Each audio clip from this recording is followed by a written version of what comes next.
जय श्री गजानन, जय मां पीताम्बरा।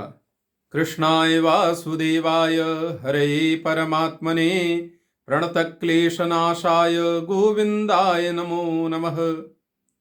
अखिल विश्व के सभी सनातनी जनमानस को श्री मोक्षदा एकादशी श्रीमद् भगवद गीता जयंती की हार्दिक शुभकामनाएं। जैसा कि सर्वविदित है, मार्गशीर्ष अर्थात अगहन महीने के शुक्ल पक्ष की एकादशी तिथि को श्रीमद् भगवद गीता का प्रादुर्भाव हुआ था।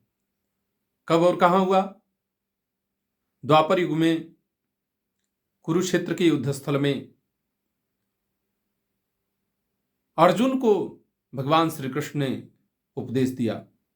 जिस दिन भगवान श्री कृष्ण ने अर्जुन को यह उपदेश दिया था, उस दिन मार्गशीर्ष महीने के शुक्ल पक्ष की एकादशी तिथि थी। इसलिए इस तिथि को श्रीमद् भगवद गीता जयंती के रूप में जाना जाता है, माना जाता है, मनाया जाता है।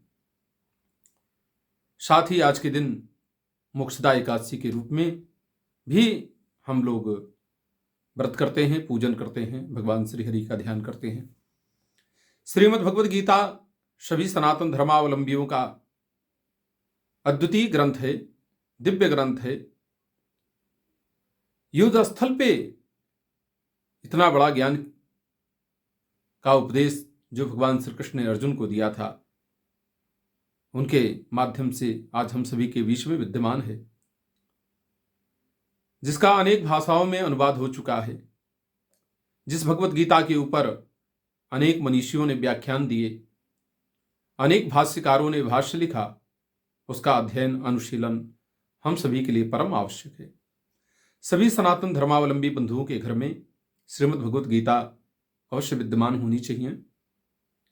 हमें नित्य प्रति यथासंभव श्रीमद् भगवत गीता के अध्याय का या श्लोक का पाठ करना चाहिए, अध्ययन अनुशीलन के उद्देश्य से। उपाय के दृष्टिकोण से देखें, ज्योतिषी उपाय के दृष्टिकोण से देखें, तो श्रीमद् भगवत गीता का पाठ करने से पितृदोष, प्रेत दोष आदि की निवृत्ति होती है। आपकी कुंडली में, घर में प्रेत बाधा, पितृबाधा आदि विद्यमान है, तो श्रीमद् भगवत गीता का पाठ करें या कराएं, लाभ मिलेगा। भूमि संबंधित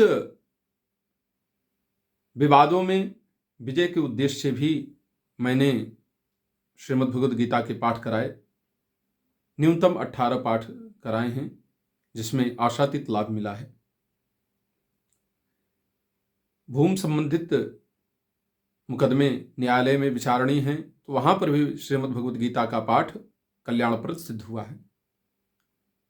आध्यात्मिक दृष्टिकोण से भी भगवत गीता का स्थान बहुत